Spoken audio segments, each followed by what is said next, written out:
obboleettiin teenyaa sakkee jettee wanni gartee gamasitti nurraa ba'ee hoggaanii fi lakkoofnee doolaara 10,000 birane dhaqaa jette. Tungaawwan gartee ittiin hoteela qabatanis isaaniitu beeka. Tole gaafii amma dabbaal gaafate san dhageessee Ambar. Dhageettiin jira anaa fi Joorji itti wal fuune 2015 akka Itoophiyaatti jechaadha. Akka Ameerikaatti hoggaa deebisanoo? Akka Ameerikaa. I can check. Ama 8 nama booda jirtiinsaa. I think 20.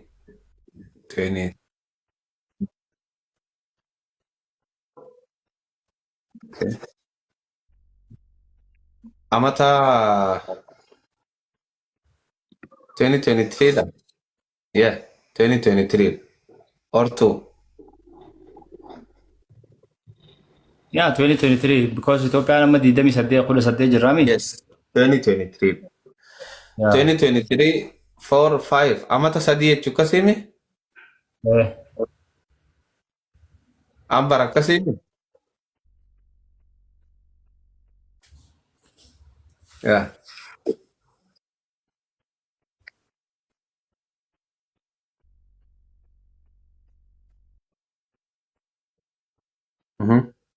Itoophiyaa dhaqee jechaadha. Gaafa san wal baranne anaa fi Joorji. Achirraa imallee eegalamee jechaadha. Gizee lammadaa gizeen deebi'u 2022 siniin deebi'ee 2021 illee deebi'eetiin indagana malee Itoophiyaatti 2022 illee gizeen deebi'u gizee san ni wal godhannaa jee akkasitti ganda keenya manguddummaa ergatee jechaadha. Warri manguddummaa turanis ni jiran as jala jiru uummanni. Okay. Hayyee gaafiin ilmaanoo wajjin qabdanii maal irratti dubbiin tun ka'uu dandeessee walitti aaruun keessan kun maaliif tahee? Ilmaan waliin hin qabnu. Wanni anaa fi inni itti rakkinni anaa fi isa jidduu itti uumame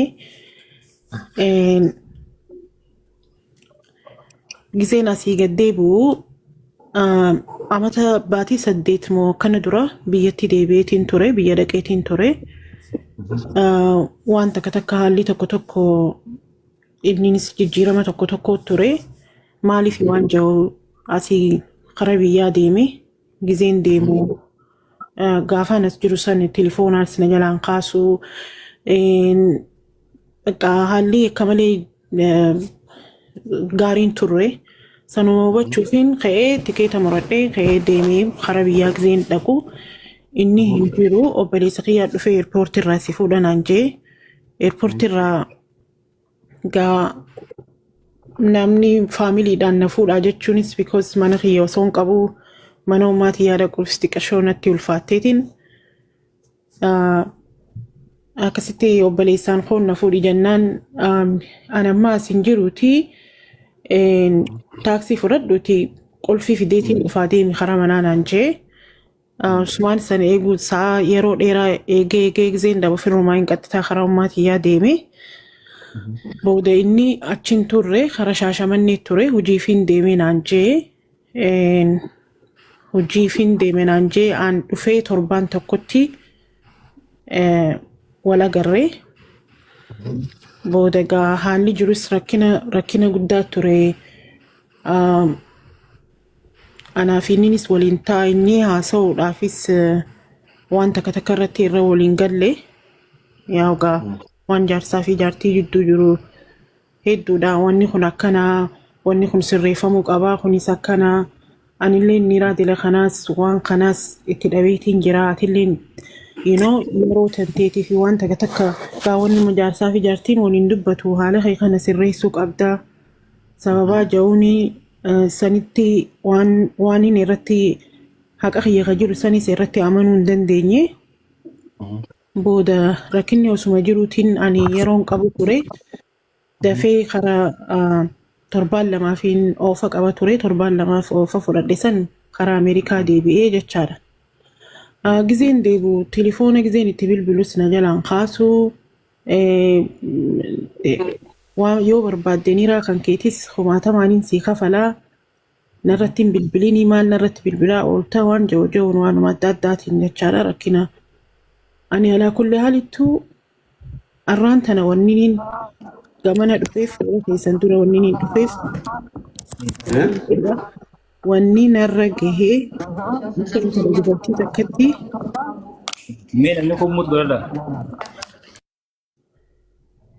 akka intala dubartii Oromoo tokkotti nama kana haala gaariidhaan waliin dhufnee balleessaa takka malee rakkina tokko malee waan kiyyaa fi waa hunda dinaayina godheetuma akkanumatti telefoona kiyyanarraa cufatee maaliif wanni narra gahee kuni akka dubartoota biraatillee dubartoota Oromoo meeqaan nama hedduu kanuma akka kiyyaa ta'an hedduu waan jiraniifin gamana dhufe anarra niiraan kunillee naaf deebi'aa jee tasumaayyuu sammuu tiyya keessaa illee hin qabu garuu haqa kiyya kana akkaataa inni keessa turee fi akkaanani waan kiyya hunda waliin guddachuudhaaf anaaf inni abbaa mana kiyyaati jee rakkina isaatillee baadhadhee waa hunda waan kana waliin keessaa inninis keessaa bahee hojjetee guyyaa tokko bakka guddaa akka gahu isaaf yaada guddaa nama qabaachaa ture.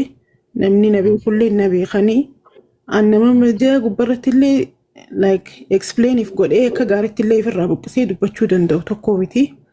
Garuu haalliin an keessa ture haala badaa ture.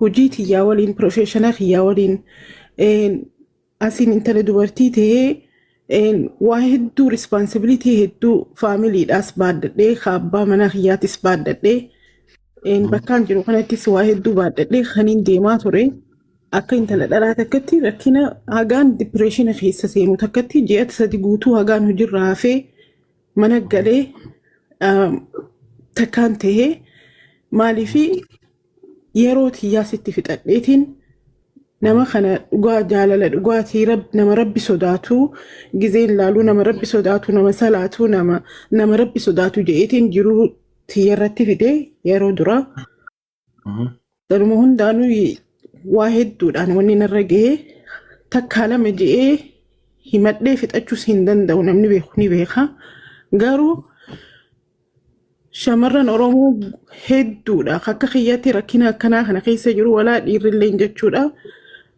Namni tokko gizee jaalalaan si dhufee osoo jaalala san hin qabne waanumatti akka sirra fayyadamee sirraa deemuudhaaf yeroo tantee akka dhalaatti sirraa gubee jiruu tantee tana si balleessee gizee deemu hedduu nama gaddisiisa. Ana qofaaf osoo hin ta'in nama biraatiifillee qaraatii ni tahaa je'eeti. Ana alhamdulillahi rabbil alamin arra fayyaati yaniin qaba nin dalagadha.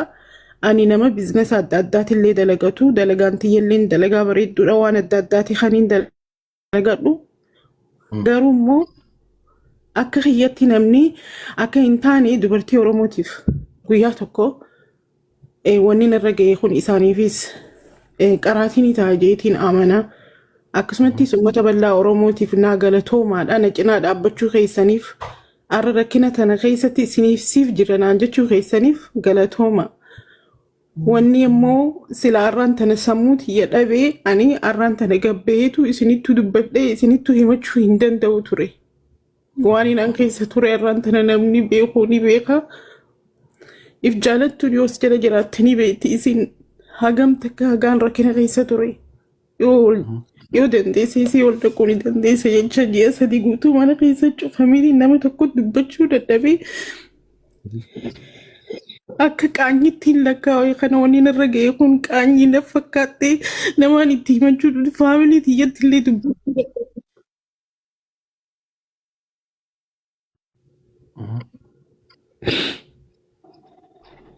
Tole. Ibsa.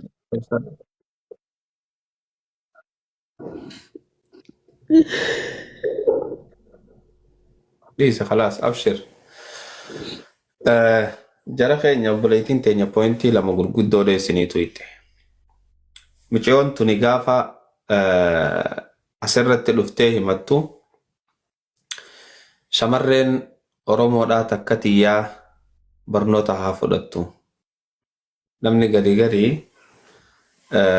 horiidhaaf jecha jireenya namallee dukkaneessuu danda'a yaatayyuu.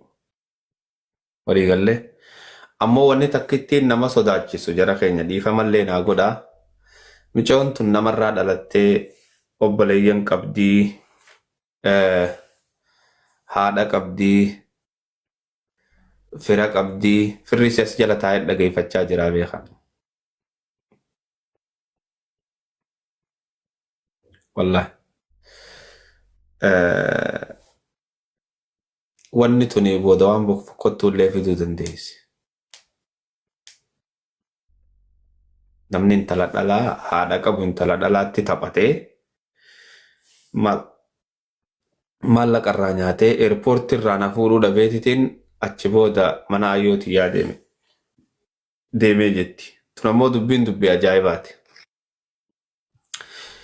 Wanni takkittiin ummata kanaaf gajjabeessinee dhaabnu. Warri as jala teessanii dhageeffachaa jirtan. Abbichi isin fuudhuuf isinin dhufu. Sumuuniin isaa isinin bahuu qabdi malee sumuuniin teessan takkaffaatti bahuu hin qabdu. Ammoo obboleettiin teenya taas jala teessee waan kana dhageeffattu dhaamsarraa haa fudhattu. Ta sadaffaati faamiliin miciyoo tanaa dubbii tana dhagayaa jiran Itoophiyaa keessa jiran. Wanni biraa fokkottuun takkas dhufuu dandeessii beekan. Akka amma agarruutti waan amma haasa'umu kanarra. Sii galee? Tanaaf mee obboleettii teenya ta'isiin naa ol naqaa jechu san ol naqi yoonii fi as jala jiraatte murtii.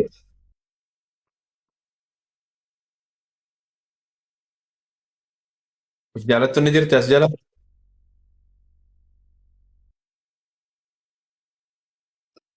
Mhm, mhm.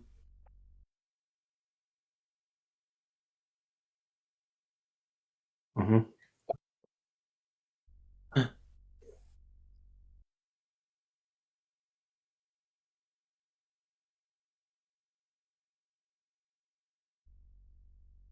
Ameerikaa jirti.